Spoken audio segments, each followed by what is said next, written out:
Welcome today to this group of lectures from the Radiation Research Trust. We're really honoured to have Oleg Grigoriev over from Russia to lecture with us about the biological effects of radio frequency radiation. Thank you so much for joining us. I hope you enjoy the lectures. Hi, welcome everyone. I'm Eileen O'Connor, Director for the Radiation Research Trust. I'm also founder and board member for the International EMF Alliance, and just welcome you all here today. Thanks for making the effort to travel here to be with our esteemed guest from Russia. So grateful for them to offer us an opportunity to hear from some of the most knowledgeable experts in the world on this issue to do with radiation. So I'm going to give this presentation in two pieces. The first bit will be the longer of the two, and then after the rest of the presentations I'll kind of wrap up with a few more misconceptions and some conclusions. To just introduce a little bit more about FIRE, the group that I've put together. That is based in England, and we've got a sort of nucleus of medical doctors, but we're looking for people of all specialties really to learn from and to share academic research in this country, and we already have established good global academic connections with similar groups abroad. And I'll tell you a little bit more about that at the end with our mission statement, and there are my declarations in terms of the different groups that I support. So this presentation is a really fast one and is very basic as well. It's just to give an overview and a sort of grounding, focusing on radio frequency radiation as we've mentioned, non-ionising radiation and at non-thermal levels. And I'm going to mention a little bit specifically about vulnerabilities of children and people with electromagnetic hypersensitivity, or EHS. So these are common devices that emit this kind of radiation. It's more of the longer wavelengths, and things like mobile communications devices, so phones, laptops, routers, newer things like smart meters and RFID tags, baby monitors, like certain types of lighting, iPads, etc. And I think a very commonly held misconception is that it doesn't even make sense that this kind of thing would affect our health. And you can forgive people for feeling that way, because most of us now were born with radio waves around us, a bit like running water or electricity. We didn't take any notice of them, and we certainly had no reason to doubt that they were positive in our life. But really, it is common sense that there would be concerns, because we're electromagnetic, that's how we work. Our brain, our heart, our muscle, that's an action potential. You can actually see the outward electromagnetic nature of our body in these different forms. And we're two-way transmission antennas. So even our DNA is a fractal antenna, and we're designed to receive cues from our environment to regulate our biorhythms, as well as these exogenous fields that we produce ourselves. And there are lots of different species, but all life is electromagnetic, that's a fact. But there are certain species such as these in the air, aquatic species and land dwellers, all of which we have found membrane iron-bound particles which enhance their electromagnetic sensing for useful reasons like navigation, hunting, finding prey, etc. So it's really common sense that this would indeed affect us. Some people use the argument, but we evolved in electromagnetic fields, so that must mean it's okay. But really, we didn't evolve in this one.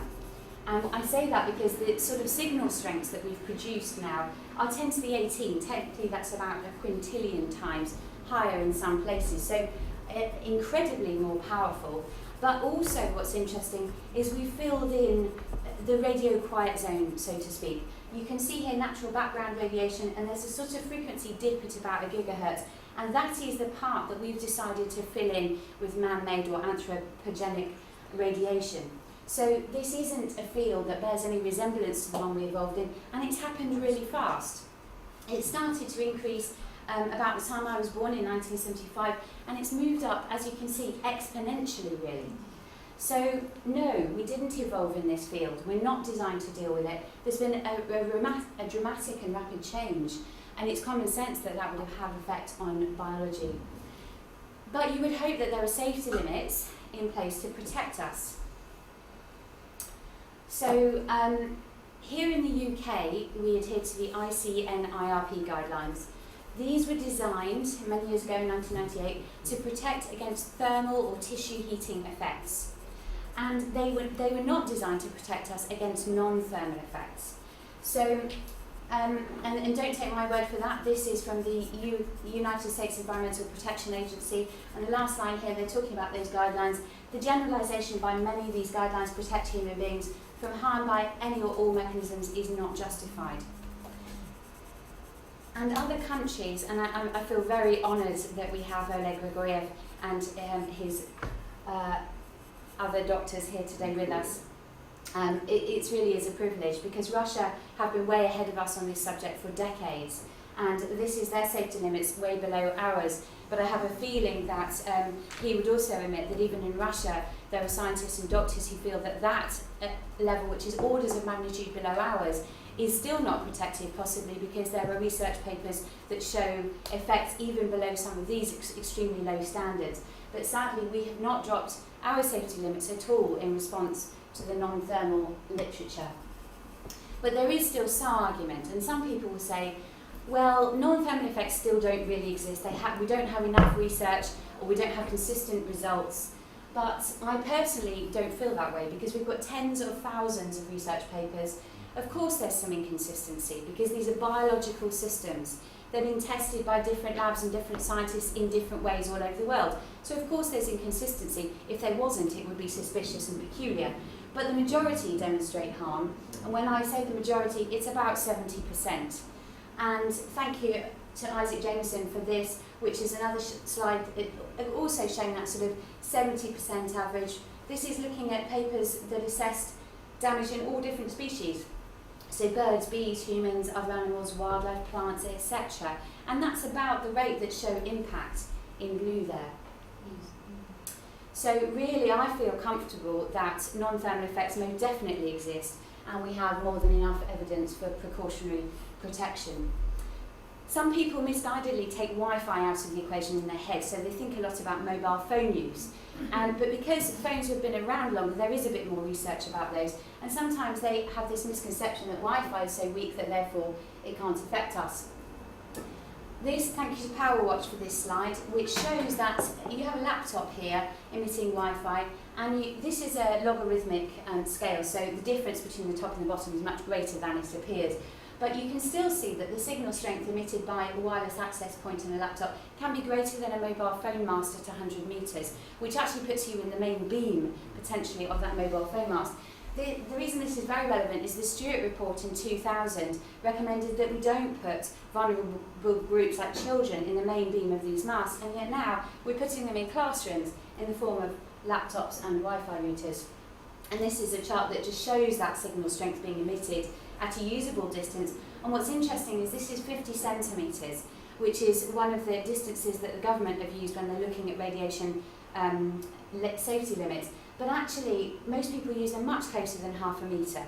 And the closer you bring them, the intensity of radiation increases quite dramatically, because it's a function of the square of the distance. So this could be called an underestimation.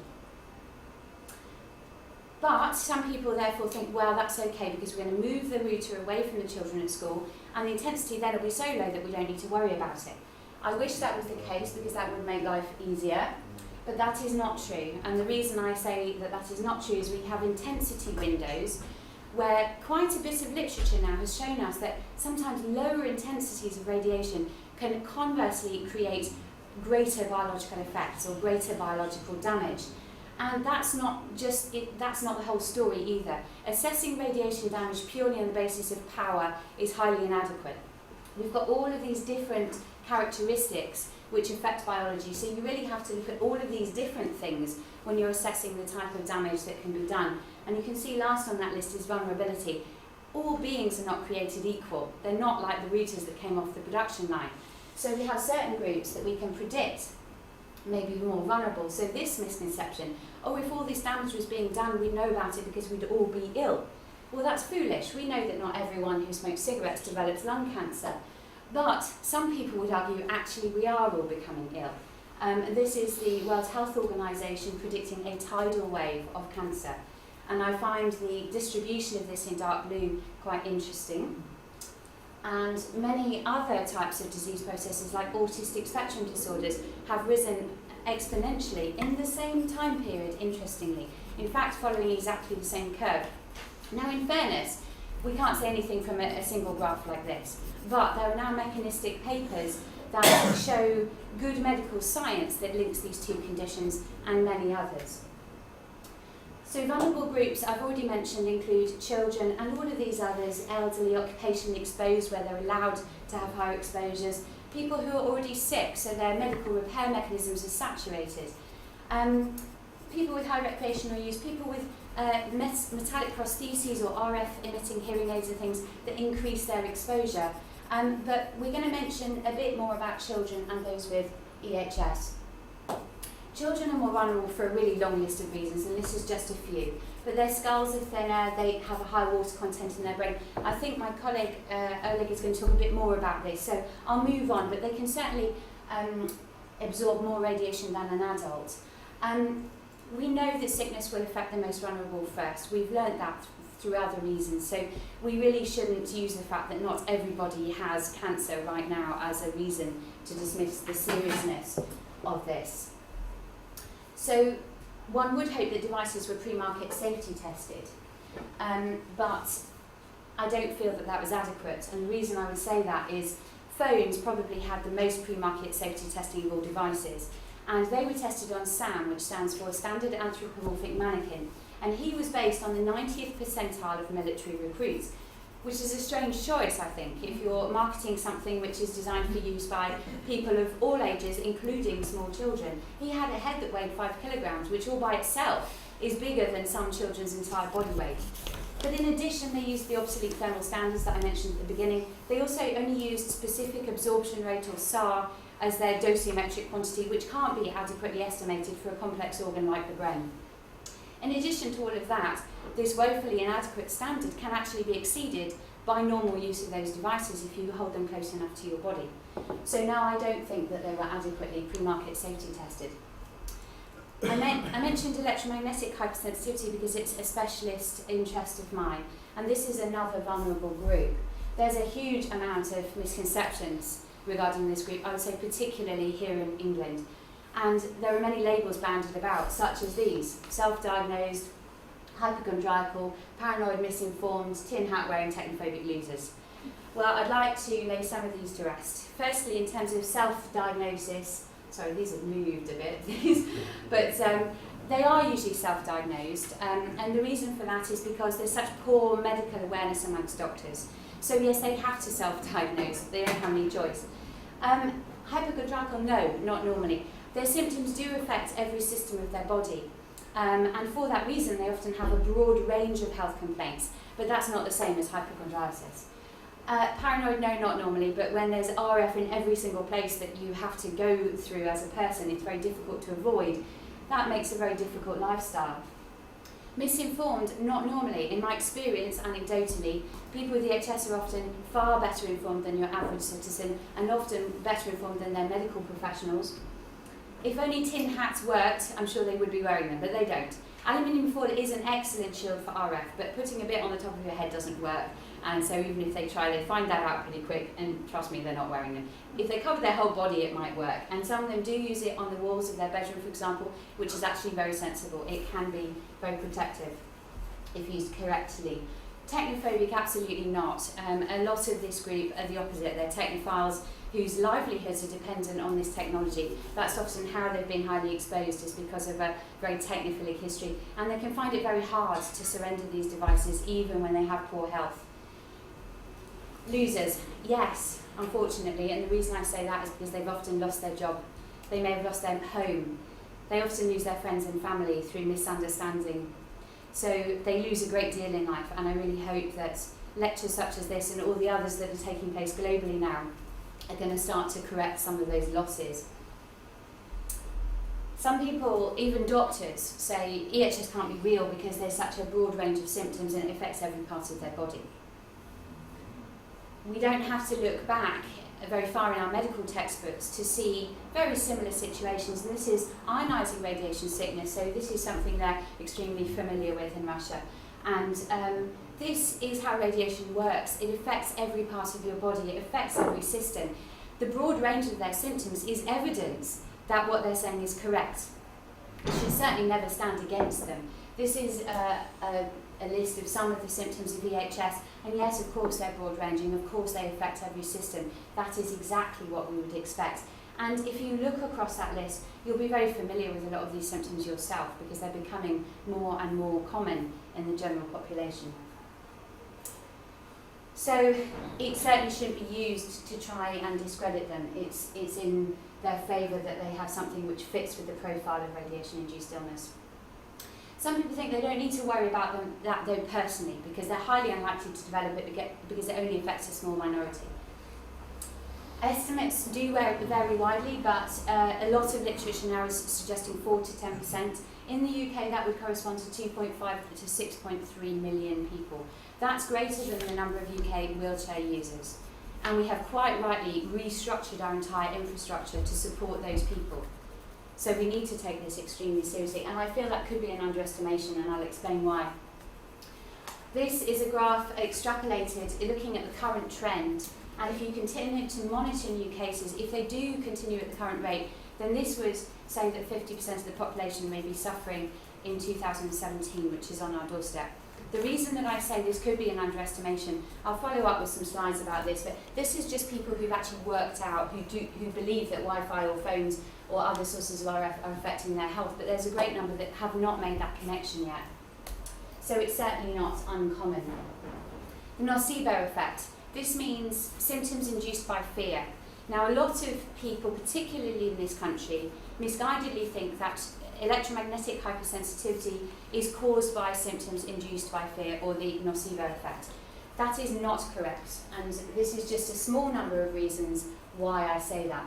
Now, before I go through all of these, it must be said, of course, there is a very tiny percentage of these people where, in fact, their symptoms could be caused in this way, because the nocebo effect can happen in any part of life.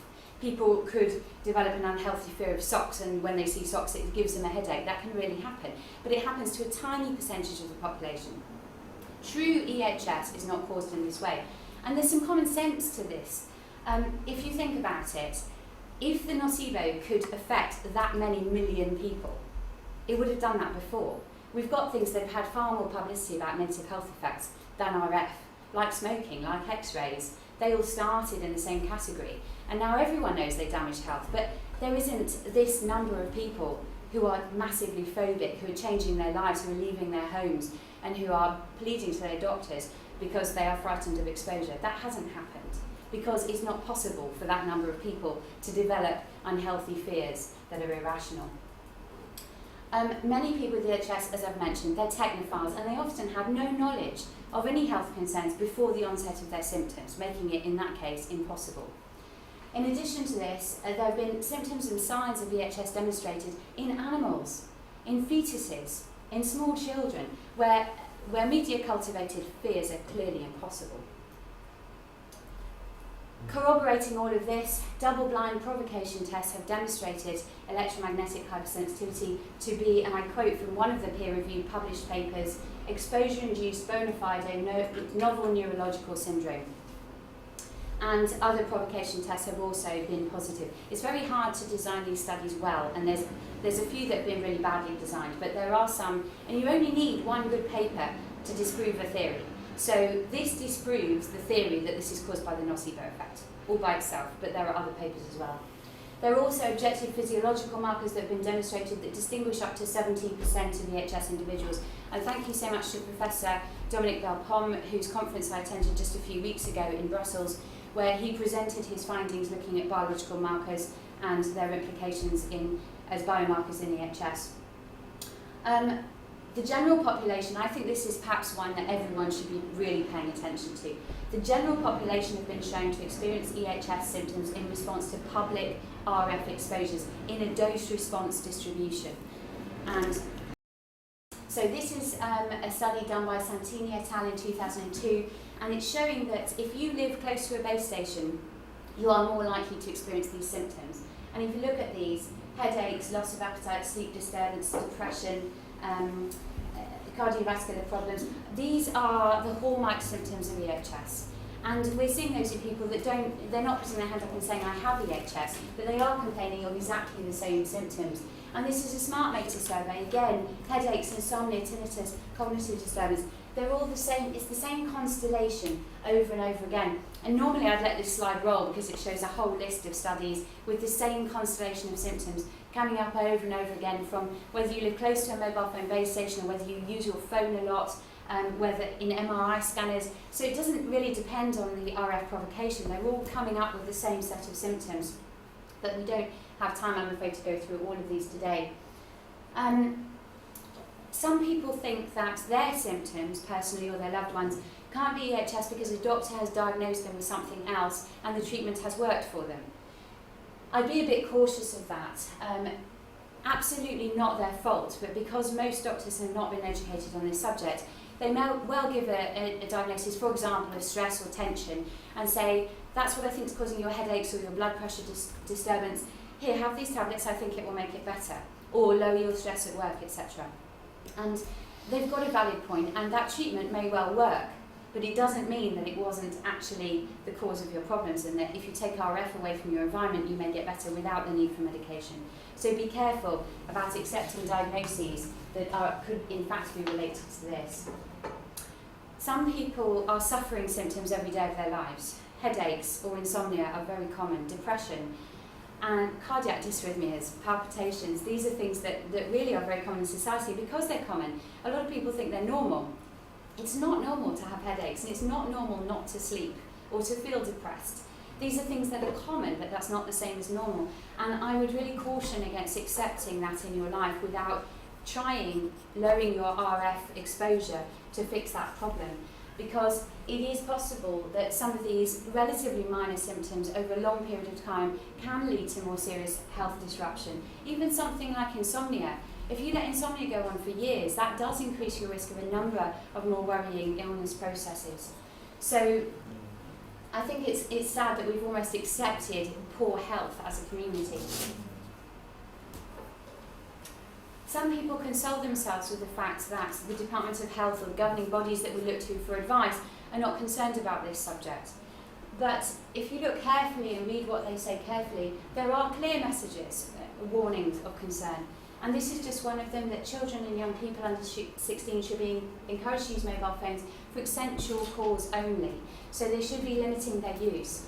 And I think this is a very important warning, but it hasn't perhaps been followed in the most honest way, in that firstly, nothing magical happens to you when you go from 16 to 17. So if 16-year-olds are at risk, so are 17-year-olds. Frankly, in my opinion, absolutely so are adults. So, but also, they've given that warning for phones, but not for tablets. And tablets are being used and promoted in schools all over the country. And I don't think we can provide reassurance about the use of tablets, because tablets can have a higher SAR or specific absorption rate than a mobile phone. So clearly, if we're going to warn against phones for children, we should also be extrapolating that to tablet use.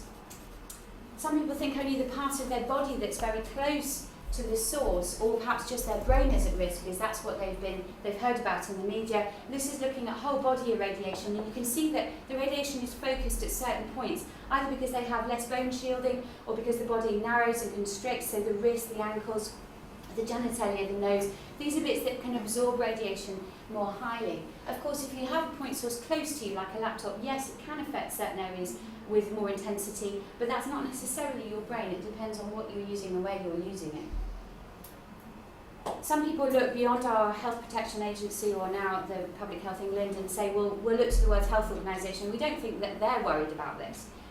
But if they weren't worried at all, they wouldn't have released this in 2011, categorising RF as a Group 2B carcinogen. This has been somewhat swept under the carpet in this country. Many people do not know this, and it certainly hasn't been information that's propagated to schools and people with responsibility for vulnerable groups. But that decision was very serious, and it was taken by the best scientists globally on this subject.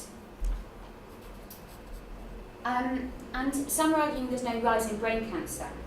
Firstly, if there wasn't, that's not a reason to be reassured, because we know there's usually a latency for malignancy to develop. But I would suggest there is a rise in brain cancer based on, thank you to PowerWatch for this, they've analysed the statistics from the National Office of Statistics looking, it depends how you analyse data as to what you find. And what they've done is looked at temporal and frontal tumours in people under the age of 30, and they can see a rise there in the data. And there are other groups internationally that also believe that brain tumours are in fact rising. Some people feel that the risk of cancer can't be compared with something that is more serious like x-rays or smoking, etc. But I think we have to be cautious about that thought process. This is the COMET assay. We take DNA and bathe it in an alkaline solution and then electrophoresis it. And if there is damage to that wall of DNA, it's drawn out towards the anode and forms this comet-like tail where the density and the length of the tail give you an idea of how much damage has taken place. This was a study looking at mobile phone radiation. So there's no radiation on the left there. Gamma radiation equivalent to about 1,600 chest x-rays. So that's a potentially malignancy-inducing kind of dose. And here, this is just 24 hours of mobile phone radiation below the current acceptable guidelines. And you can see that the tail on that is quite comparable. Compounding that, one of my colleagues, Dr. Sarah Starkey, has done this, what I think is a very important observation, looking at the odds ratios of smoking and lung cancer compared with mobile phones and head tumours from onset of use. Now, we haven't had nearly so much time go by, so we don't have so many studies, but you can see they've got completely comparable odds ratios at the same sort of time period post-use. And obviously that should be making us think, no, we have to compare these two. It could, in theory, given that, be actually worse. And of course, glioma, which is unfortunately extremely virulent, unpleasant brain tumour that we can't cure, that has a 5-year survival rate of almost 0. Based on the Hill criteria for causality, that's what we use in medicine and science often to decide, does X cause Y? It fulfills those criteria. And based on that, some very excellent scientists, including Leonard Hardell, have asked for this to be reclassified as a Group 1A or 2A, which would, if it was a Group 1, that would put it in exactly the same category as smoking or X-rays. So I think we have to consider, it's time to embrace the fact that unfortunately this could certainly be as serious as those carcinogens. Cancer is the only health concern documented. No, it isn't. And this is just a selection of data that I have personally looked at from a very small drop in the ocean of what's out there, and started to put together tables from what I've seen, looking at molecular things on all different levels and all different systems that then manifest as disease processes that are well known in all systems. And that's sort of an easier way of looking at some of that, but there's a lot more. So I'm going to give you a break. I know I tend to go at a fairly rapid pace, and I think everyone could do with a break now, and I shall hand over to our excellent presenters. I know Eileen's going to introduce them. Thank you so much, and I will come back at the end of the lectures with a few more and some conclusions. Thank you.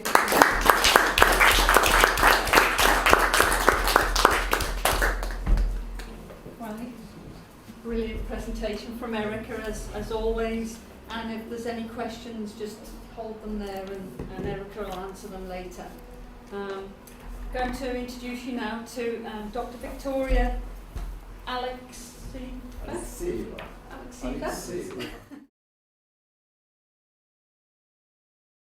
Here we have the classification. We have identified 6 key stages. And at the start of EMF research can be pointed at the end of the 19th century.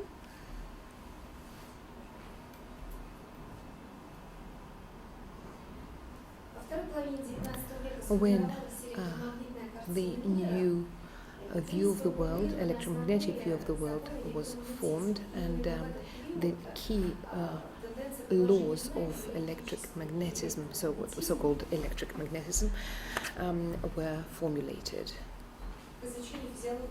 So that allowed us to study the physiology of organisms, and it became extremely popular in both biology and medicine. And the studies of the effects of EMF on the initial stage was quite a logical continuation of the research of biological effect of electric current. The first stage was at the end of the 19th century, the last decade of the 20th century, and concludes in the late 1920s. The first studies were concluded on the effect of electromagnetic fields on biological objects, on bodies.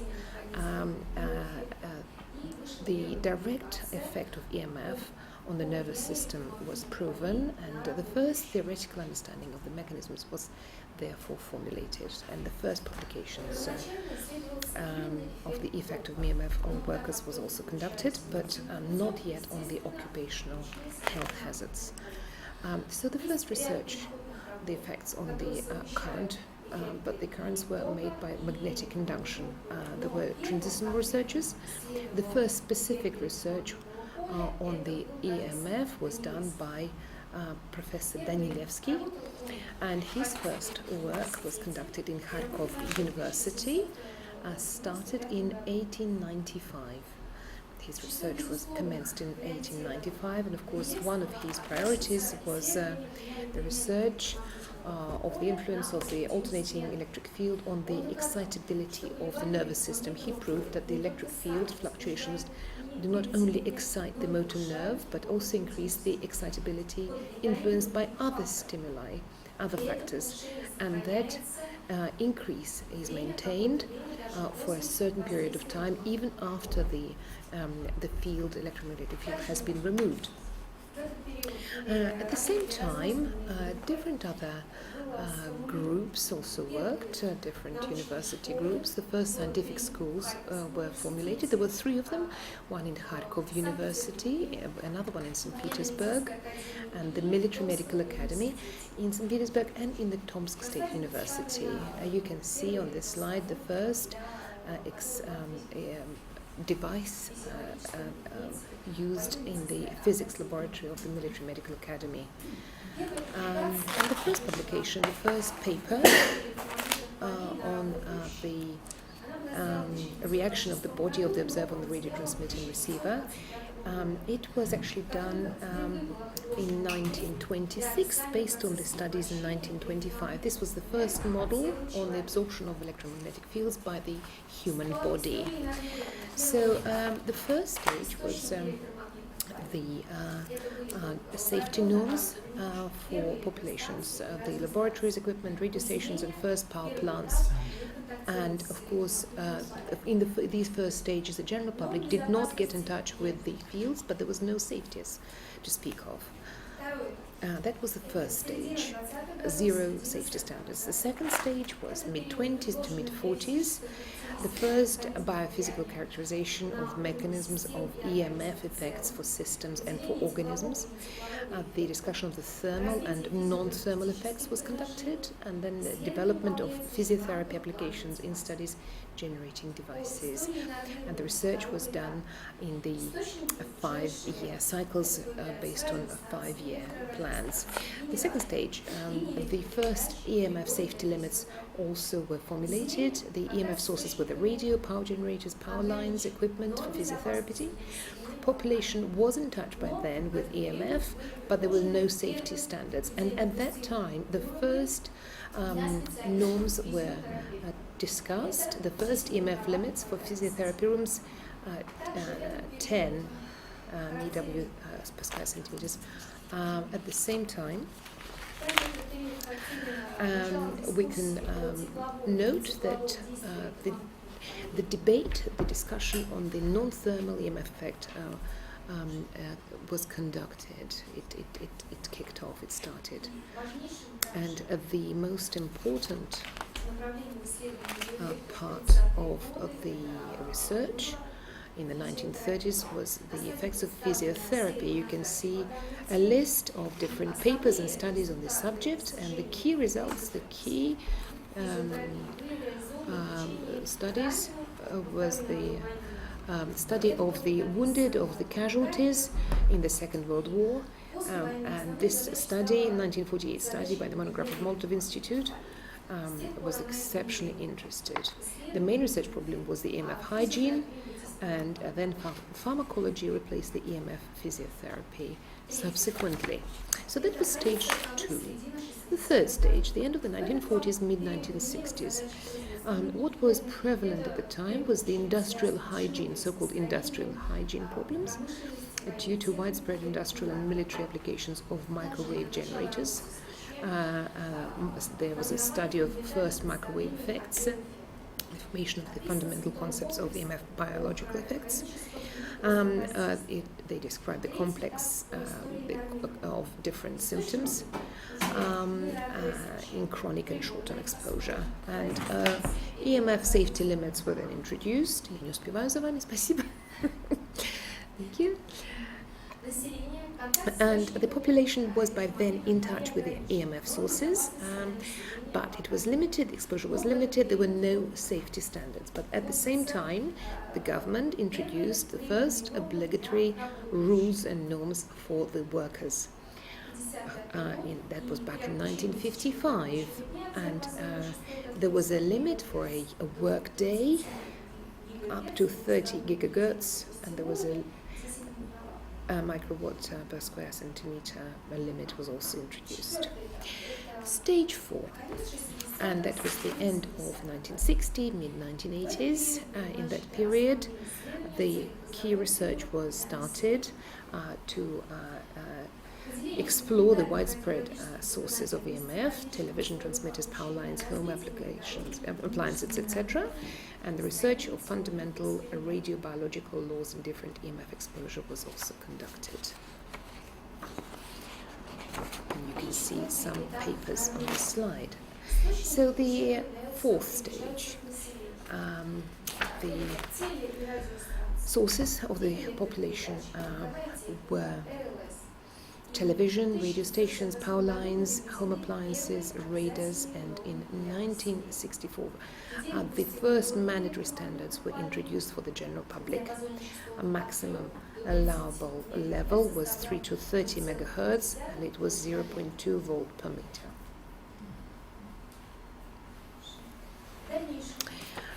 In the future, in the 1970s, the frequency range for the general public was expanded, was extended, and for microwave waves it was 300 megahertz to 300 gigahertz for persons non-professionally associated with exposure to radiation, and the intensity of the population should not exceed 1 megawatt per square centimeter. These same standards or norms were approved by the Academy of Sciences in 1973.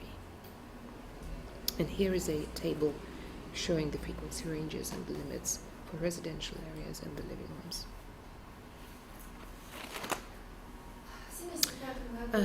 In 1975, the academician, академик кто? Шандала, academician Шандала, introduced a law, a formula, a parabolic dependence on the reaction of the organism and the theory of remote determination of EMF. In 1984, the first mandatory standards were introduced for the general public. They were designed by the Kiev's Institute of Communal Hygiene and the Moscow Institute of Biophysics, and there is a limit, maximum limit, which applies up to date from 30 to 300 kilohertz, and that is from 3 gigahertz to 30 gigahertz, 10 microwatt. Here you can see some very famous scientists who took part in developing the sanitary standards and sanitary norms. Professor Grigoriev on the left and Dr. Stepanov.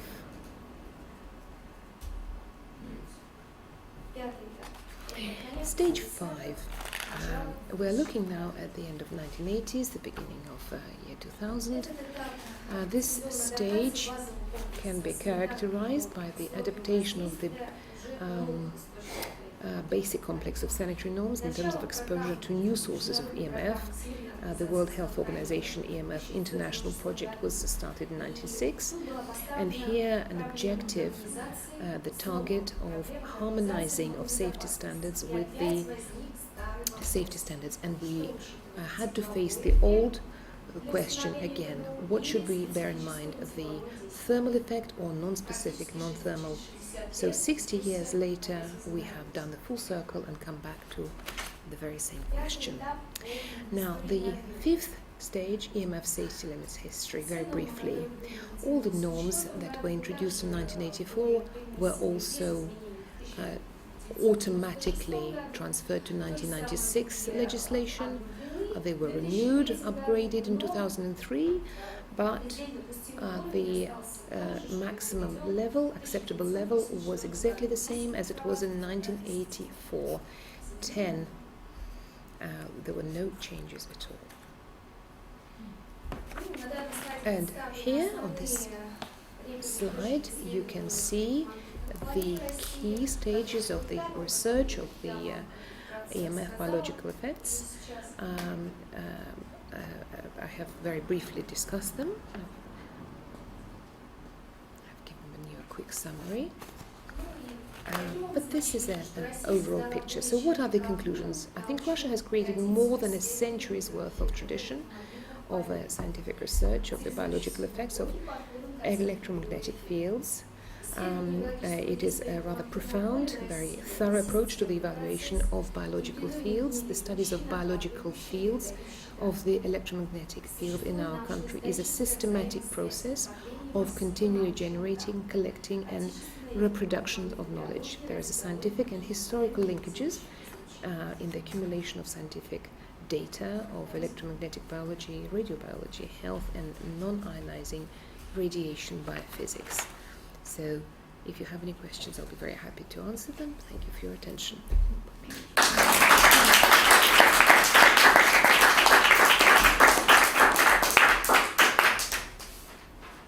Thank you very much for that excellent presentation. It was great to see a photograph of our hero, Professor Oleg Grigoriev. It was a great honour to be a guest of Oleg Grigoriev in Russia a few years ago. Of such research, and probably you will address this question to my presentation later on when I'll talk about the central nervous system. The first. Простите, вы не можете на меня смотреть, чтобы я видела ваши губы и слышала вас, да, получше? Спасибо.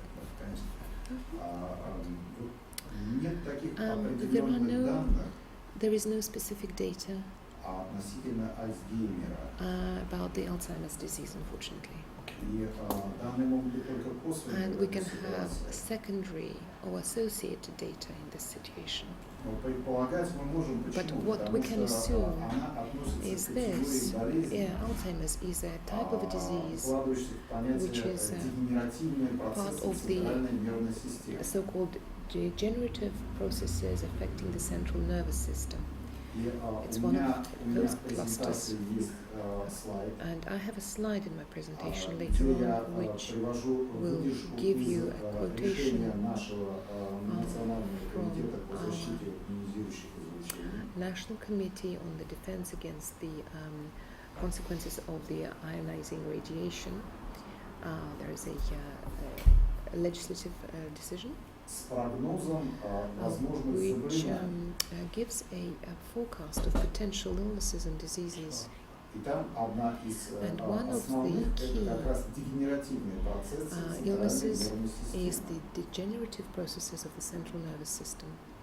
It's identified. And of course, later on, we paid more attention to studies of children and young people. But I agree with you wholeheartedly that we have forgotten about this problem. It needs to be addressed directly. The human being should be healthy at any stage, at any age. And we need to protect young and old, everybody, and take care of everybody. Thank you. Спасибо. to add to that as well. Позвольте, and could you please speak slowly so I can hear you as well as interpret you? Thank you. Я бы хотела... Я не все расслышала, к сожалению. Поэтому простите, если я буду что-то повторять. Олег, вы говорили про так называемый оксидативный стресс или кислородный стресс? Оксидативный? No. We did not talk about it at all. We did not discuss the mechanisms. Do you want to put the earphones on so you can hear me? Yes. Так что я бы хотела добавить, что были определенные исследования, где, например, people working with electromagnetic fields, occupational hazard. There was no such data available, unfortunately, or maybe fortunately, who knows. So we have to be very careful here. We don't have the data bank.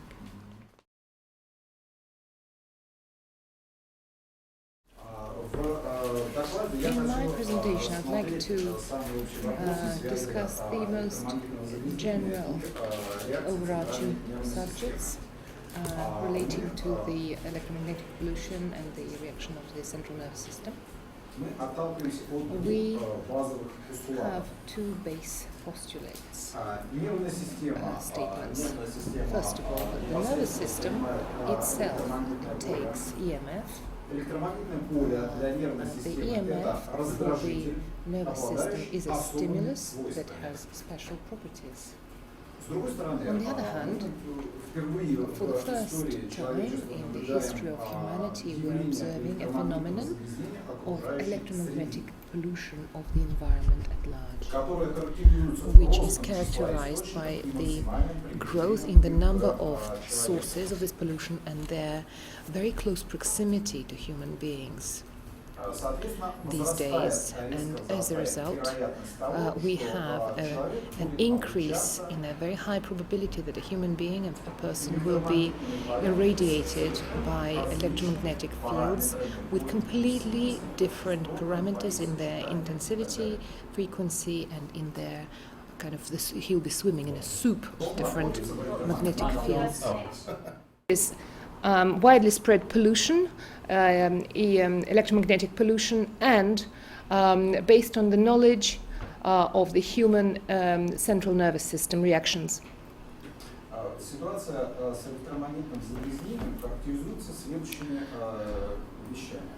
The situation with the electromagnetic pollution could be characterized by the following factors.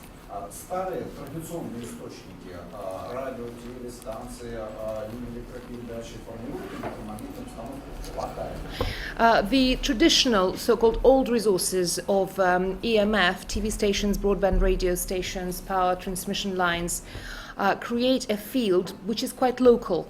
Общее загрязнение, то, что мы называем фоном, формирует новые источники, к которым относятся источники, связанные с подвижной сотовой радиосвязью и системой передачи данных. And what we now call the background noise or the background pollution is created by very modern, very new sources of transmission, mobile units, mobile phones, Wi-Fi, mobile phones, etc. Мы можем характеризовать очень важными качественными параметрами изменения электромагнитной установки за последние 25 лет. Они очень важны для последующего рассмотрения. And we have to specify very important qualitative characteristics of the electromagnetic environment, changes in the last 25 years. It's essential to bear them all in mind now, because we'll consider them later on. Отчасти это показала в своем докладе Эрика, когда она говорила о изменении состава диапазона частот. In fact, Erica has touched upon it really well in her presentation when she said that the radio frequency of radiation has changed quite considerably recently. А я хочу обратить внимание на этом слайде на тезис о быстром изменении условий генерации электромагнитного поля в окружающей среде. And what I would like to draw your particular attention to is the first bullet point, is the very fast changing conditions of generation of electromagnetic fields in the environment. The speed, the velocity, and the quick adaptiveness of different fields which can kind of pop up very quickly. И вот на этот пункт связаны с тем, что мы наблюдаем быстрый рост средних и максимальных значений электромагнитного поля. And also the penultimate bullet point, where we're seeing an increase in the average background EMF and an increase in the maximum measured values of EMF. В России ситуация с источниками обстоит вот следующим образом. Старые традиционные источники размещения, традиционный способ размещения был на домах, на высоких домах постройки порядка 16, 17, 19 этажей. The map in Russia of the change in the method of placement of sources is perfectly illustrated by this photo collage. The old masts were placed on the high-rise buildings, 16, 20-story high, and they would put the aerials there. Современная ситуация связана с опусканием, Да, опусканием. с опусканием источников на уровень второго-третьего этажа. Такая же ситуация, по-моему, и в Великобритании. And the modern way of placing the antennae, the aerials, is very different. Here they are lowered to the second or third story. I think you have the same situation in the UK as well. They're really low now. Мы наблюдаем традиционные источники, как вот на левом слайде, это Останкинский телевизионный центр в Москве. So we have traditional sources of radiation, the BT tower equivalent in Moscow. This is Ostankino television tower in the capital, very old-fashioned. И видим, как изменяется состав спектра на левой картинке аналоговые источники. And look at how the spectrum range changes. On the left, you can see a screenshot of an analog signal. И на правом слайде показано дополнение аналоговых источников цифровыми источниками сотовой и подвижной связи на Останкинской башне. And here, on the right picture, we see both an analog and also the new digital sources for broadcasting, also now being broadcast from the Ostankino television tower. Которые очень плотно забирают частотный диапазон. And as you can see, it's very dense. The radio frequency is almost fully utilized here. В целом мы для России видим ситуацию, когда, скажем, в 30 или 40 лет назад у нас было порядка 1000 передатчиков, которые покрывали значительные потребности населения в доставке информации. About 20 years ago, we had over 1,000 radio transmitters scattered all over Russia, which satisfied virtually all the demands of the population and provided a very thorough radio coverage. Примерно в это же время, по данным IEEE, только 1% населения облучался электромагнитными полями в радиочастотном диапазоне с 1 микроваттом на квадрат. And according to IEEE data, only 1% of the general public in Russia was exposed to radiation, EMF radiation, with the value of 1 microwatt per square centimeter, only 1%. Сейчас в Москве мы имеем медианное значение, уже имеем медианное значение измеренных величин электромагнитного поля 1 микроватт.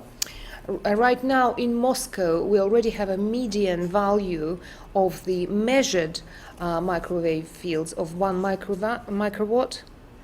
То есть за 40 лет произошел принципиальный скачок, мы принципиально изменили форму и наблюдаем это по данным собственных инструментальных измерений. So over a 40-year period, we had a quantum leap, and we can measure a change in the background radiation using the base measuring equipment.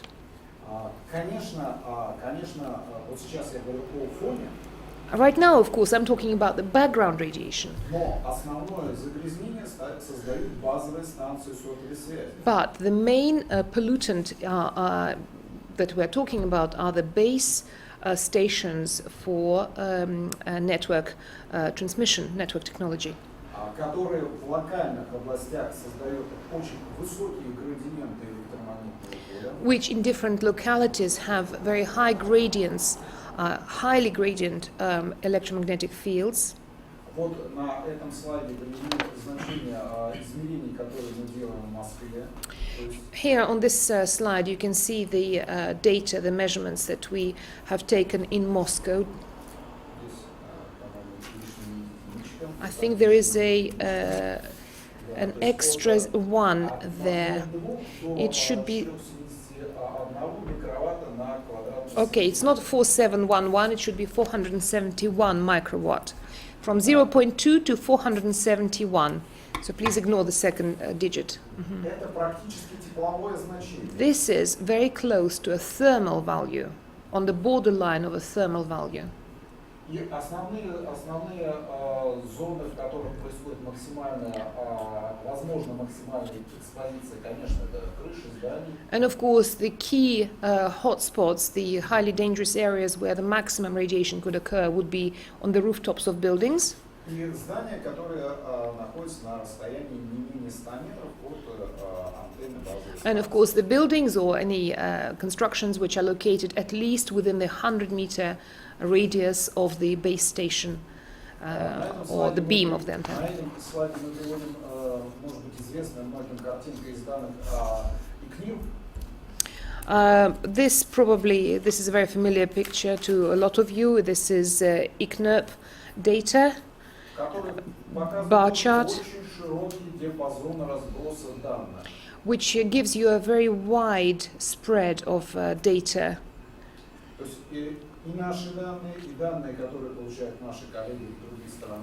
So both our data and the data obtained by our colleagues from different foreign countries are showing the following.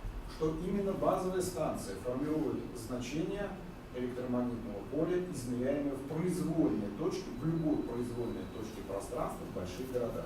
It is the base station, the main mast of a mobile phone cellular station that will be the defining factor in a change of the electromagnetic field wherever you take the measurement in major capital cities and major metropolises.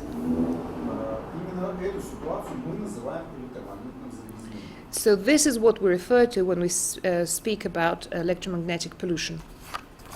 Я хочу привести еще один интересный для нас факт. I would like to give you another fact which I find fascinating and I think it's really interesting for all of us. С точки зрения строгой науки он не очень корректный. Again, if you want to be a purist and a very strict scientist, maybe it's not particularly appropriate or very true and pure. Но есть совпадения, которые надо рассматривать как гипотезу. However, there are certain correlations and coincidences which should be considered as a hypothesis. Конечно, если мы на графике роста температуры Look at the growth in a temperature chart. рассмотрим рост температуры при снижении интенсивности получаемой энергии, получаемой от Солнца. Okay, so the solar energy intensity goes down, yet the temperature 11-year average goes up, so that could be possible. И когда мы накладываем на эту кривую роста числа базовых станций в мире, But let's have a look at the mobile base station number across the world globally. конечно, мы имеем похожие тренды. We have similar trends. Ведь, что такое работа базовой станции? Это не что иное, как рассеивание энергии в пространстве. What is the work of a base station? A base station is disseminating energy in space. За счет рассеянной энергии и работает телефон и передаются данные. And of course, this dissipated energy allows the telephony and the data transmission to take place. и осуществляется воздействие на центральную нервную систему людей, которые находятся рядом с телефонами или в этой комнате. It also affects the central nervous system of the people who are close to a telephone or just sitting in this room.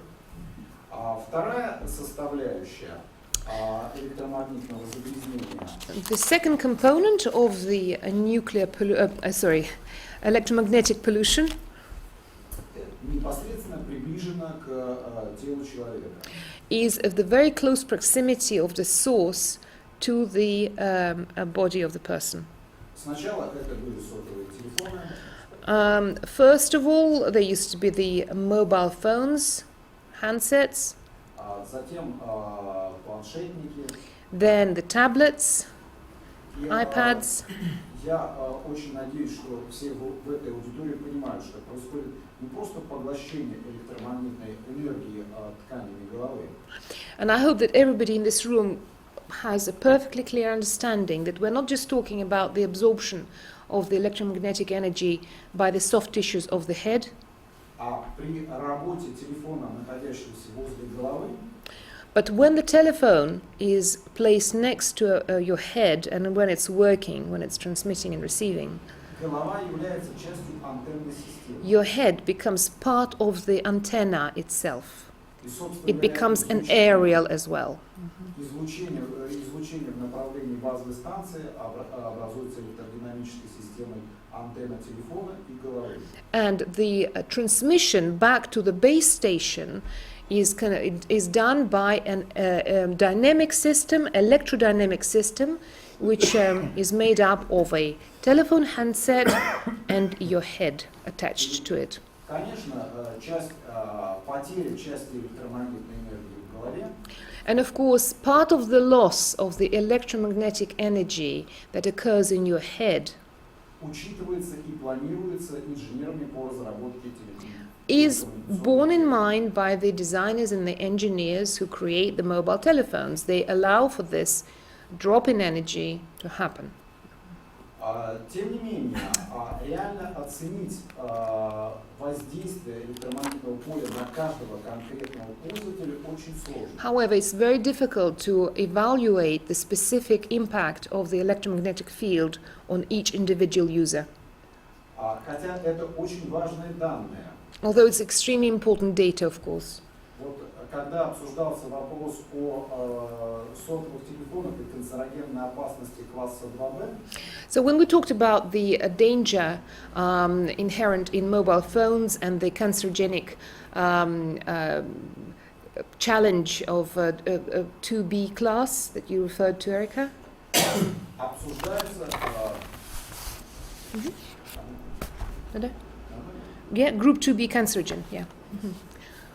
обсуждается вопрос, какова была реальная экспозиция у пользователя. The question should be discussed and is being discussed. What was the real exposure by the user? И сейчас происходит исследование, насколько достоверно была оценена экспозиция пользователей. And now a research is being conducted on how valid and how effective was the study of those users at the time, Для того, чтобы понять, насколько можно использовать те данные эпидемиологии, насколько они адекватны и соотносятся с дозой. in order to understand how valid the results of the research were, the research which was conducted at the time, and how the epidemiologists can use it today retrospectively, and whether they can use it today in their present research. Потому что любой специалист понимает, Because any expert, any scientist will tell you and understands perfectly well телефон имеет разную антенну, that a telephone will have разную конструкцию антенны. telephones, телефоны вы имеете в виду разные, да? Different telephones have different constructions, different design and different antennae, different configuration.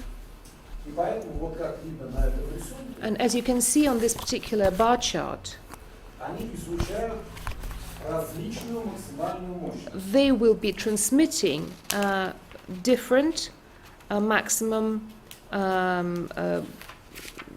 мощность, power, да, в данном случае power. Да. На левом слайде показана запись. Да, да. На левом слайде показана запись плотности электромагнитного потока, имитируемого сотовым телефоном во время разговора. On the left, you see the density of the magnetic field emitted during a conversation on the mobile phone. Это сделано уже в реальных условиях, не в лаборатории. That was done in field conditions, not in a laboratory. It was not a test, it was real life scenario. И видно, что в каждый момент времени And you can see that in each moment in time, интенсивность меняется в зависимости от условий работы не сотового телефона, а самой системы. То есть телефоном управляет система. the intensity or the intensiveness changes dynamically, and it does not depend on the work of the telephone itself, it depends on the changes in the dynamic system, the person who is using this particular apparatus. Мы можем сказать одно, что режим интермитирующий, то есть повторяющийся во времени воздействия. All we can say is that this is an intermittent regime, it is repetitive, and it is dependent on the impact. Для каждого конкретного пользователя оценить его экспозицию очень сложно. It's very difficult to evaluate the exposition for each individual user, very difficult. Поэтому, когда происходит обсуждение эпидемиологических исследований, So when we're talking about the discussion or analysis of the epidemiological research, этот вопрос возникает всегда, и фактически он торпедирует результаты эпидемиологии. this question keeps coming up time and time again, and therefore it undermines or torpedoes, as we say in Russian, all the results of the epidemiological research. Yeah. Резюмируя вопрос сотовой связи, So, summing up the issue of the cellular or wireless network, мы можем классифицировать два типа источников. we first of all can classify two types of sources. Один тип – это устройство персональной коммуникации сотового телефона. One of them is the device and the the devices of the personal communication plus mobile telephones, которые производят локальное облучение участков тела, which will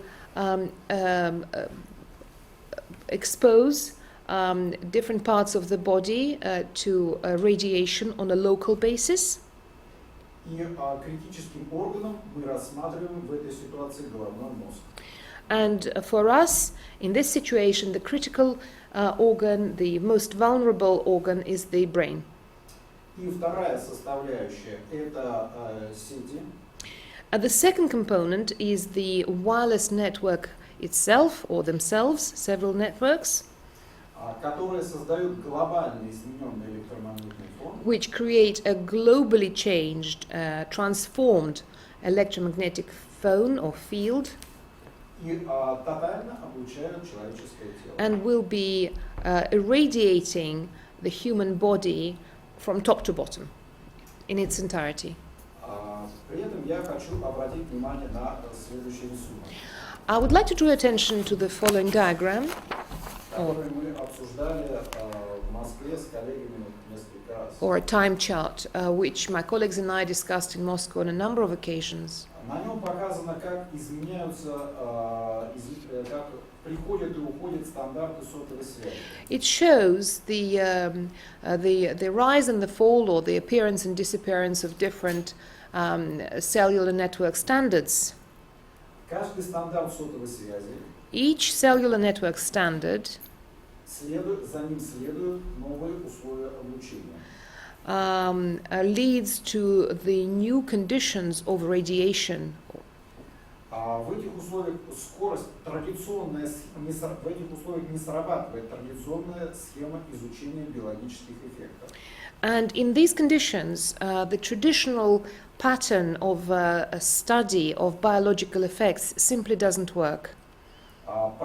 Пока изучаются условия облучения, Whilst we are conducting research on radiation and the conditions of radiation.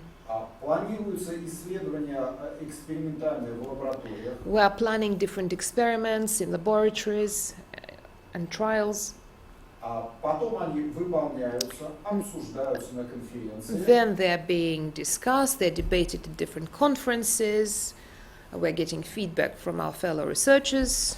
Но условия обучения реально изменились принципиально за это время. However, during that period of time, the radiation conditions have already changed beyond, there is no point of going back, there is no point of return anymore. They have changed. Данные биологических исследований не успевают за реальными условиями. And the real life conditions change so fast that the biological experiments and studies are struggling to keep pace with the change in this fast-moving technological world. We're not keeping up with them. За 20 лет уже 4 раза изменился And состав in the 20 years I'm looking at, the source of radiation has already changed 4 times on 4 occasions. Что совершенно закономерно, потому что меняются стандарты связи. Which is quite natural, quite logical, because the standards of connectivity keep changing. И есть традиционная схема изучения любого фактора для оценки его риска. There is a traditional system of studying any factor when we're looking at its risk analysis. На первых этапах собираются данные об экспозиции. First of all, we collect the data in the first stage. The first stage is collecting the data on exposition. Потом оценивается их опасность. Then we evaluate their danger, their risk. Потом ставятся эксперименты. Then we conduct experiments. Потом происходит эпидемиологические исследования. Then we have epidemiological studies. И разрабатывается система оценки риска. And then we develop a system on risk assessment. Применительно к электромагнитным полям мы не можем выполнить эту схему. As far as the electromagnetic fields are concerned, we cannot follow that pattern. We cannot go down that route. Поэтому мы считаем, что для оценки последствий для здоровья So therefore, we think that in order to evaluate the consequences for the human health, и разработки принципов безопасности and in order to formulate the security and safety principles, необходимо использовать фундаментальные знания one needs to use fundamental knowledge о биоэффектах электромагнитного поля. on the bioeffects of the EMF. Здесь ошибка не 20, 120, конечно. There is a mistake here. We don't have 20, we have 120 years. That number 1, the digit slipped from one slide to another. So it's 120 years of research. Да. Значит, Виктория рассказала про историю. So Victoria, of course, shared the history of research with you earlier. Суммируя ее рассказ, And я могу выделить 2 основных механизма биоэффектов. when we sum up and follow up from her story, I can identify 2 main mechanisms of bioeffects. Это при высокой интенсивности тепловой эффект Of course, EMF high intensity is the thermal heating, и при низкой интенсивности это раздражение центральной нервной системы. and when it's low intensity EMF, it will be the stimulus of the central nervous system. В данном случае мы наблюдаем низкую интенсивность и поэтому рассматриваем центральную нервную In систему. our case, we are looking at low intensity, and therefore we shall consider the central nervous system. Здесь у меня попал слайд из доклада Виктории о профессоре Данилевском. I have borrowed Victoria's slide on Professor Danilevsky, Собственно говоря, профессор Данилевский еще 120 лет назад who 120 years ago, and please remember this name, Professor Danilevsky, установил основные законы he formulated the main laws реакции центральной нервной системы. of the reaction of the central nervous system. Он как Ньютон. He is like Newton in his field, like Isaac Newton.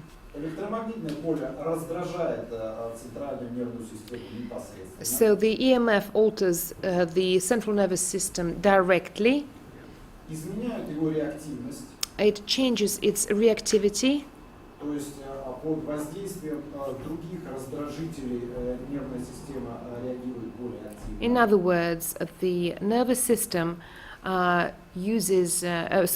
reacts more reacts faster when other stimuli are applied. Вот другими раздражителями здесь может пониматься, например, химия. For example, when we're talking about stimuli, it could be chemistry, or chemical stimulant. И он же первым установил эффект после действия. And he was the first one to establish an after effect. После того, как выключено электромагнитное поле, After the EMF is switched off, эффект возбуждения сохраняется в центральной нервной системе. The central nervous system is still excited. It still has the effect of the original stimulus. Этого нет при действии других раздражителей, например, света, звука. Incidentally, it doesn't happen when other irritants or stimuli are applied, such as light or sound. И это отличает электромагнитное поле от других раздражителей. And that is what puts the EMF apart in a league of its own compared to other stimuli. Сегодня мы знаем, что биологический эффект облучения электромагнитным полем определяется параметром облучения, исходным фоном центральной нервной системы человека и его функциональным состоянием в том числе, и типом центральной нервной системы. Today we know that the biological effect of EMF exposure is determined by the exposure parameters, initial background human CNS in its functional state, and the type of central nervous system and the dominant rhythm of bioelectrical activity. В данном случае под типом центральной нервной системы мы понимаем доминирующий ритм биоэлектрической активности. What do we mean by the central nervous system? The dominant rhythm of the main physiological activity. И основной тезис, на котором мы базируемся сейчас, And our key thesis on which we are basing all our studies today, электромагнитное поле нетепловой интенсивности, that is that the electromagnetic field of non-thermal intensiveness. На этот слайд мы, так вот, чтобы напомнить, вынесли общее понятие о раздражителе.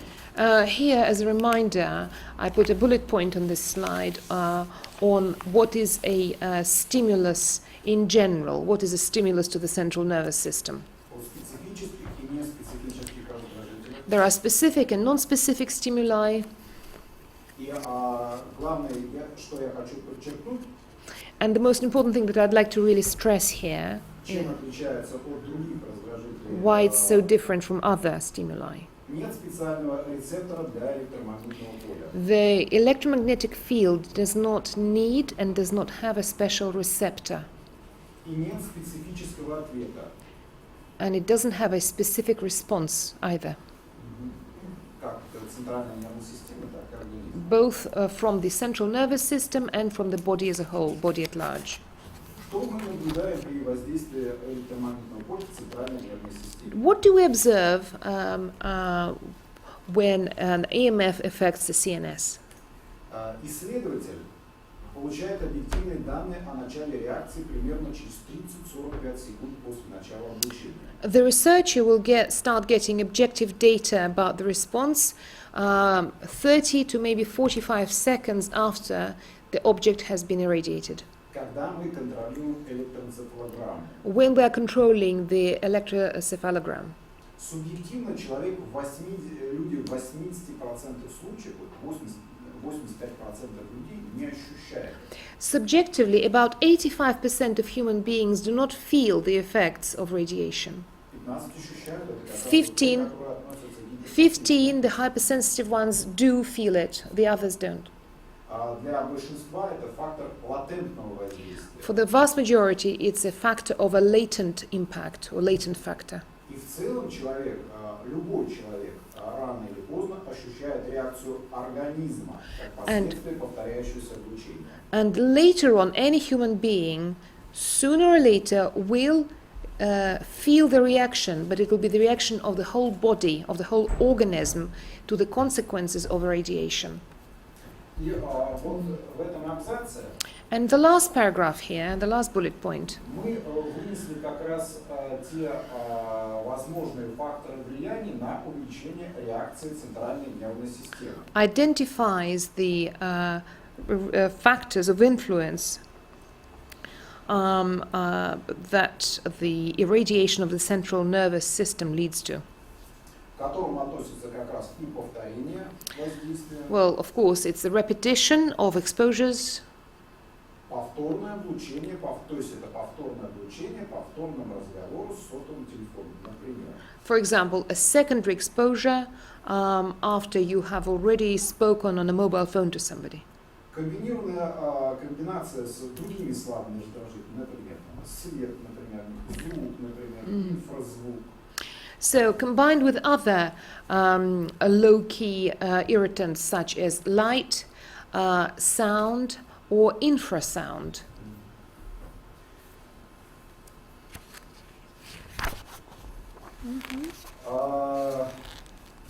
Мы хотим сказать, вот как я уже говорил в предыдущей части доклада, As I said in the earlier part of my presentation, по нашим экспериментальным данным, которые опубликованы, самое свежее издание, это монографии профессора Лукьяновой, according to our experimental data and the latest research was published by Professor Svetlana Lukyanova in 2015, чувствительность к электромагнитным полям связана с доминирующим ритмом в электроэнцефалограмме. the sensitivity to EMF is directly linked to the dominant rhythm in the electroencephalogram. Люди с умеренно выраженным альфа-диапазоном в электроэнцефалограмме People who have a moderate low alpha rhythm in the EEG реагируют очень активно. are extremely sensitive and are very active in their reaction. Соответственно, если мы вернемся к предыдущему слайду, мы поймем, что по совокупности они наиболее вероятные кандидаты в попадание в гиперчувствительные. So if we go back to the previous slide, on the whole, when looking at everything as a kind of a complex and overarching package, we will understand that they will be the most likely to overreact to the radiation. Но практически не реагируют люди с дельта-ритмом. But people who have a delta rhythm in EEG virtually have no reaction at all. У нас в экспериментах было несколько ученых, как добровольцы, We had several volunteers in our experiments, and some of them were scientists and researchers, которые были заняты решением сложной мыслительной задачи. who were engaged in resolving some very complex theoretical academic tasks. И у них тета-ритм, он реагировал вполне. То есть он был загружен. Theta или delta? Theta. Theta. So, yeah, theta. So their theta rhythm was working overtime. You know, it was an overdrive, a world of their own. И вот они мало реагировали. And they hardly reacted at all. И есть люди, которые предрасположены, как исходно предрасположены к источнику, и они мало реагируют. And there are people, yeah, theta. And there are people who are predisposed to this functionality on this rhythm, and they will hardly react at all. Ну, на этом слайде мы показываем один из примеров реакции под лучом непосредственно, когда мы записывали еще аналоговой техникой. So here on this slide we see different reactions. A person, in fact, in front of a beam when we were recording using an analog technology, false exposure. Здесь очень хорошо видно изменения в альфа-диапазоне. And we have a perfect illustration of a change in the alpha range. Вторую часть данных, которые мы считаем рассмотреть необходимой для определения последствий центральной нервной системы. And the second part of the data, which we believe is essential to look at when we analyze the central nervous system, Это данные об изучении здоровья людей, профессионально работавших с источниками электромагнитного поля. is the data on the people, so-called workers in the area before people who are professionally involved with equipment which is radiating electromagnetic fields. Такие исследования проводились в эпоху до мобильных телефонов. This research was done pre-mobile telephone revolution. И их было сделано очень-очень много в России. And a lot of research has been done in Russia, an awful lot. Как мы говорили раньше, современные условия обучения населения стали сближаться с теми условиями, в которых находились профессионалы. As we now say, the general public now is coming very close to the threshold of radiation that at that time, many decades ago, professional workers were exposed to. Именно вот эти изменения в альфа-диапазоне спектра электроэнцефалограммы, которые я показывал на предыдущем слайде, And these particular changes in the alpha band of the EEG that I was showing you earlier были очень характерны для работающих с источниками электромагнитных полей. were very characteristic for those who worked in the RF EMF. То есть мы имеем сходные условия экспозиции и сходные изменения в реакции, первой реакции головного мозга. So we had a very similar original positions and very similar reaction of the brain after the changes. По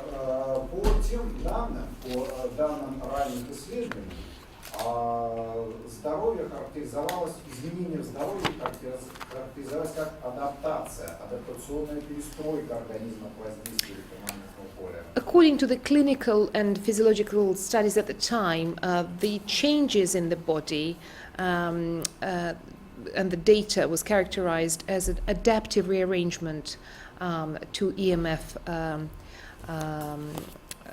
exposure. So it was adaptive rearrangement.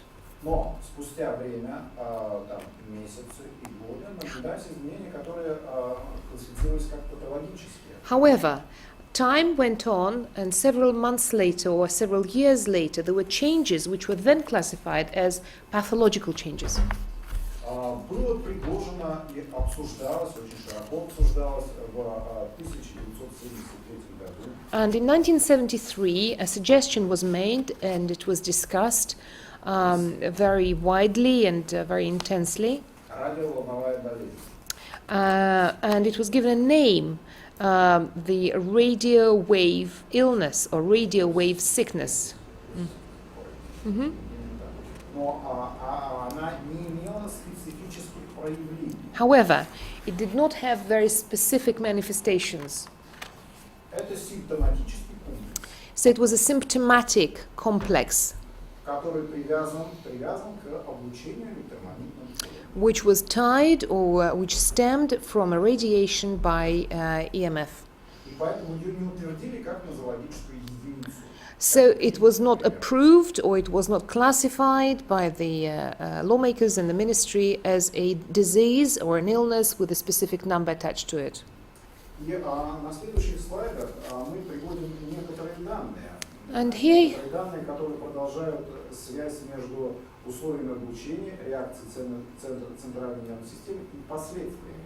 and here on this slide we have some interesting clinical data which explain the conditions of radiation, the reaction and the consequences. Здесь показано нарастание степени тяжести симптома комплекса. So here you can see an increase in the severity of the symptom and the complex У работающих с использованием генераторов электромагнитного поля. amongst the workers who worked on the generators of EMF. Как вы видите, условия экспозиции As you can see, the exposition conditions were such довольно близки условиям экспозиции пользователя сотового телефона, компьютера. that they were very closely resembling the position of a modern user of a mobile telephone or a computer or laptop or a tablet. У нас есть очень много опубликованных работ, в том числе с интенсивностями единицы микроватт на сантиметр. We have an awful lot of papers and research published on different intensity levels, including 1 microwatt per centimeter, Которым сейчас подходит основное население. which our general public today, most of the population are creeping up to, very close to that threshold level, 1 microwatt. А на этом слайде мы приводим типичные жалобы работающих с электромагнитными полями. And here we have a breakdown of typical complaints of the people who work with EMF professionally. То есть, как мы видим, условия облучения похожи.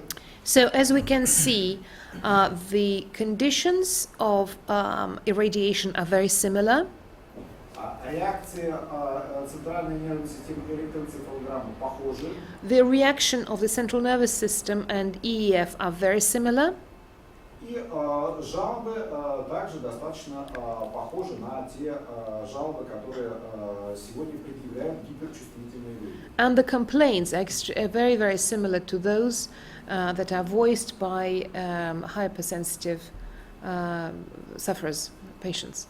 Поэтому с нашей точки зрения So from our point of view, проявление индивидуальной реакции when we're talking about a manifestation of an individual reaction в современных сложных условиях электромагнитной обстановки in very complex modern conditions of electromagnetic field exposure вполне закономерно и ожидаемо. is not only quite logical and natural, it is also predictable.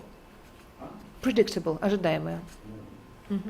И я не уверен, что необходимо увеличивать количество работ по изучению, есть или нет гиперчувствительные люди на основании этих аналогий. I do not believe that there is any need or reason to conduct more work and studies into the existence of hypersensitive people based on these analogies. Мы стоим перед задачей, как этих людей обезопасить от воздействия электромагнитного поля. What we need to address and must address is how to protect these people from the consequences and the side effects of exposure to EMF. Отдельная группа – это дети. However, a separate group is children. Я, видимо, не буду вдаваться в детали, почему, потому что это известно, поглощение больше. I'm not going to go into too much details. I think everything is obvious. You know, the absorption rate is faster. The адаптация. Нет, я фразу не расслышала, извините. Размер, да, размеры. Hydration rate. They have more liquid in the brain. So the hydration. What's the medical term? Not hydration. Hydratation. You could just say they've got higher water content. Higher water content in the brain. Yes. Yeah. In Russian we had Okay. Higher water content in the brain. Therefore they absorb it faster. Compared to adults. So it has been discussed ad infinitum. I think you all know the facts. Yeah?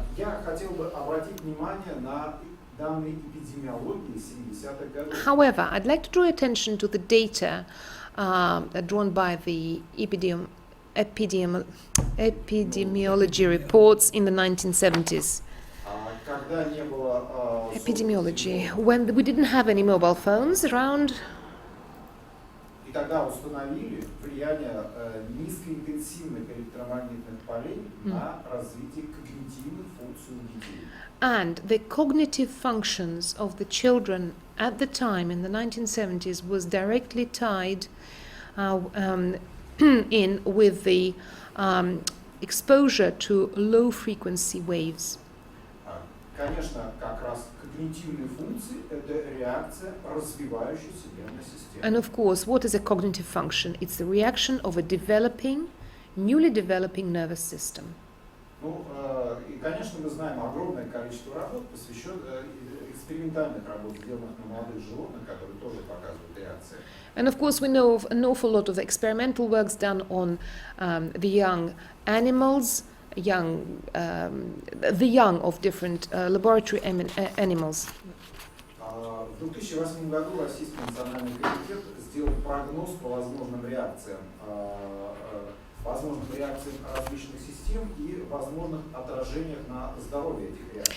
In 2008, the Russian CNRIP conducted a research on the possible health disorders of children and their with EMF exposure to the wireless communication. Часть возможных реакций центральной нервной системы мы приводим на этом слайде. And we are listing here some of the possible reactions, some, not all of them, of the central nervous system to this exposure. А на следующем слайде мы приводим данные официальной статистики об изменении состояния здоровья подростков. And here on the next stage we show the data taken from the official statistics report on the changes of the teenagers. Not children anymore, these are the teenagers. Почему не детей, а тинейджеров? Потому что тинейджеры являются стажированными, то есть у них есть стаж использования телефона как раз за 10 лет, когда был максимальный рост. Why the teenagers? Because they already have the run-up time, they have 10 years of the growth of them and the exponential use of the telephones, so they are a perfect study group.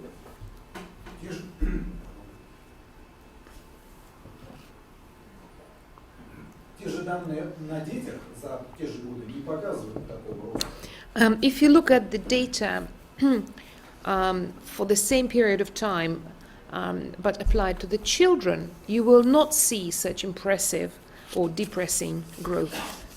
И рост происходит именно по тем группам нозологических единиц, которые были спрогнозированы в 2008 году в этом прогнозе. And this is what we see, broken down by zoologических, вы сказали? Нозологических. Не знаю, что такое это. Nosological units, which were forecast and predicted back in 2008. Что новое? А что такое нозологический? Okay, a nosological unit apparently is a disease, is a type of a disease classified officially. So nosological units. Поэтому по совокупности данных, которые мы имеем о большей поглощении электромагнитной энергии, по данным эпидемиологии и влияния на когнитивные функции, экспериментальные результаты с молодыми животными, сочетание прогноза и российского национального комитета и статистики, мы без сомнений выводим детей в отдельную группу риска в связи с реакциями именно центральной нервной системы.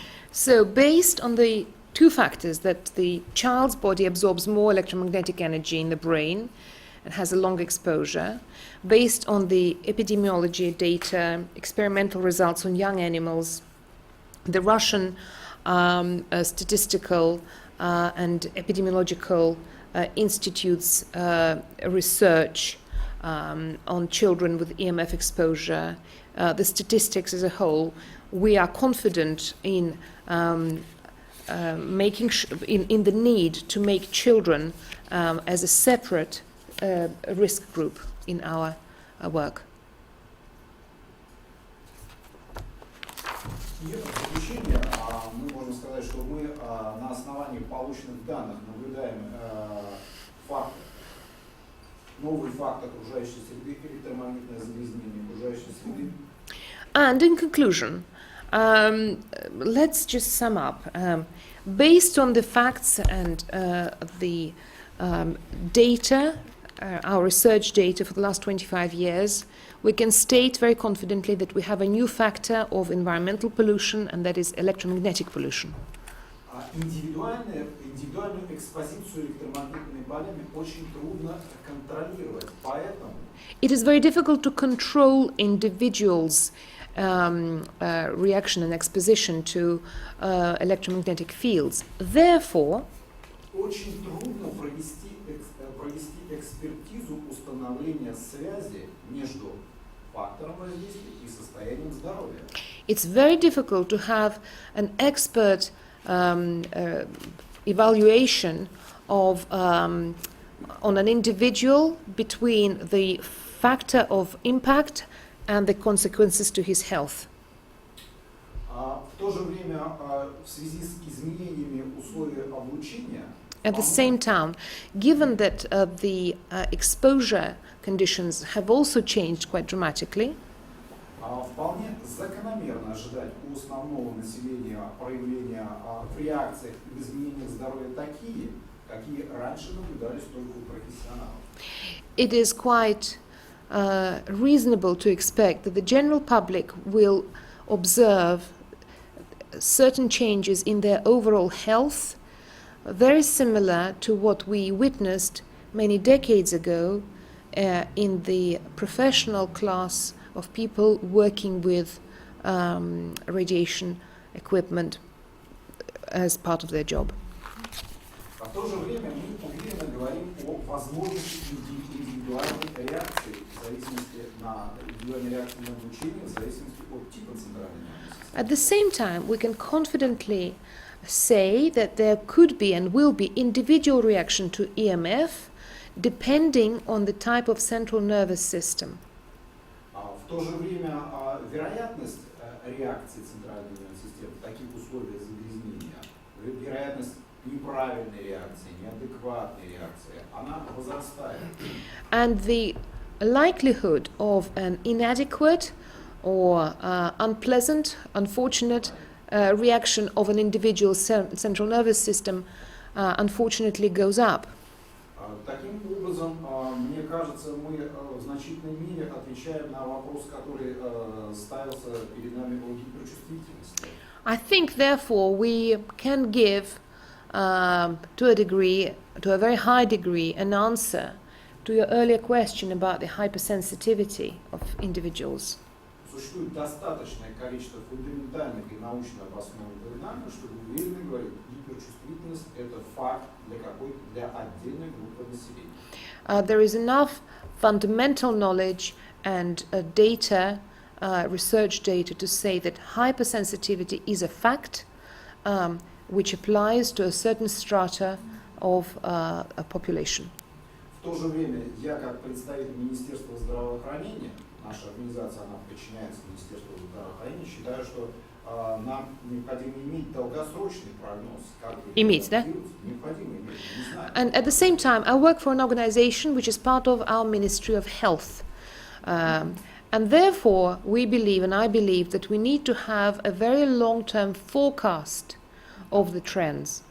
То есть насколько у организма у человека есть резервы для адаптации к изменившимся условиям окружающей среды. And we need to understand how many reserves does a human body have in order to adapt, and how long will it adapt for to the change in their environment. То, что условия изменились, у нас нет сомнений. We have absolutely no doubt that our environment, our conditions have changed already.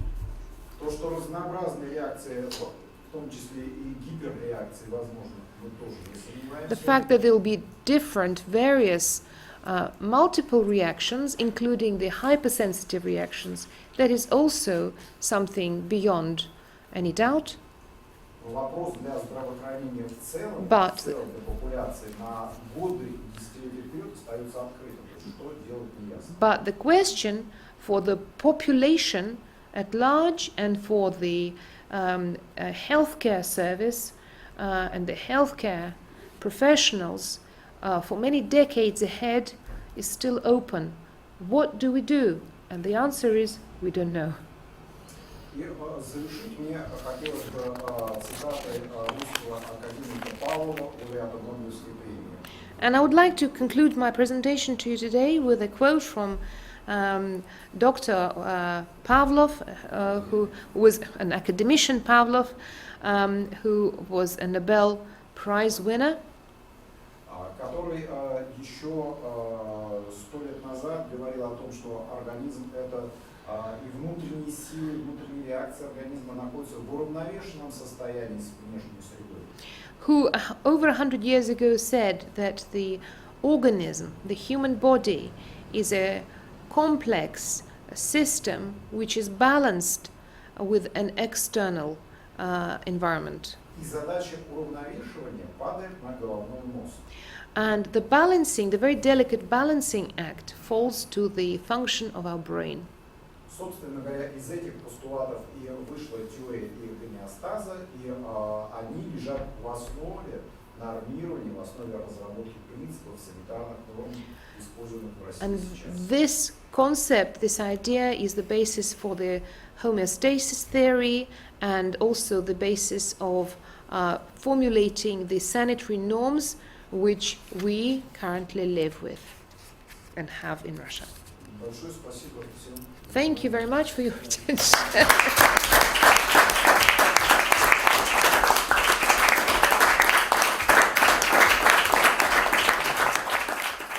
What are the concerns you have in Russia about? Что вас в России беспокоит? Здоровье нерожденного младенца, здоровье следующих поколений, как защитить, я так понимаю, расширяю вопрос, как защитить будущее поколение от деформации, вызванных облучением? Well, at the moment, you can put the phones up. Yeah. So at the moment, the only way forward. Подождите, говорите. We have been working a lot recently with the mass media outlets, with the press. And I don't know who is more involved or more interested, they working with us or us disseminating the information to them. But virtually every single magazine and for pregnant mothers, mother and baby, young family, has a column and has lots of features where we are explaining how to protect the unborn child. So we're informing, we're doing a lot of propaganda work, and they obviously take their own personal decisions. Looking after your unborn baby. И, может быть, можно найти какие-то окна, окошки частотные или такие, знаете, ножницы частотные, которые не будут влиять на наши органы. Может быть, это будет научный прорыв. И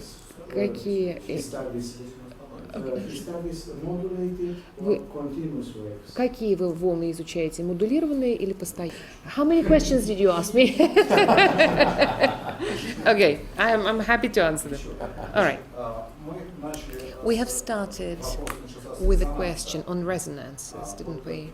So, as far as I understand, literally, in the literal understanding of the word resonance question, we have an approach where we're looking at the resonance from a molecular level to an organ level.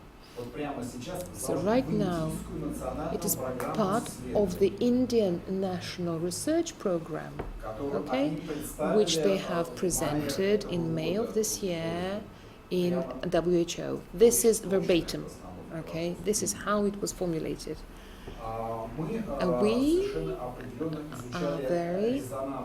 We have done a lot of research on the resonance, which comes as a result of the absorption by different parts of the body and different organs of the body. But that is actually probably more to do with the absorption of the energy. Okay? The reaction at this particular level or stage, what is in we are happy and we are happy to consider the reaction of the central nervous system. That is enough for us. This is adequate. That's all we're interested in. Oh, yes, of course, there are lots of what we call the white lacunas. There are lots of unknowns, which are to do with the mechanism per se, mechanism as such. And it is very possible that there are niches, there are windows of resonances which we haven't yet used.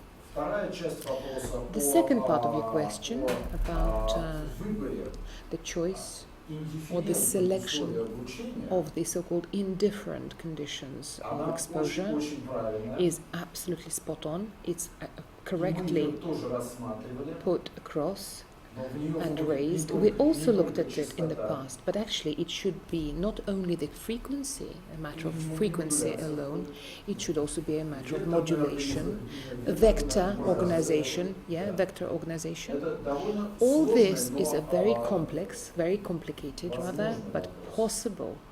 possible Мне item кажется, to be мне addressed кажется, and resolved. I применительно think к, personally современным that when источникам, we're talking about the modern и sources, сейчас modern таким authorities вопросом мало and занимаются. modern studies, А, not enough is done. It's hardly looked into at the moment. лет 10 назад, But 10 years ago, была волна работ, there was a связанная с wave, there was an оптимизацией, explosion of work to do with the параметров optimization of the parameters of different antennae and aerials. Но потом, But later, эти работы ушли, These и, works were kind of dissipated for some reason, вместе с поколением together with the разработчиков the эти темы ушли. generation of the scientists and developers, and Потому что это тесно связано с промышленностью. it kind of disappeared because all this is to do with the manufacturing base and the industry. Thank you so much to Oleg Grigoriev. I really believe that was a historic talk and one that will live on forever. Исторически значимое выступление, мы его запомним на всю жизнь. Большое спасибо.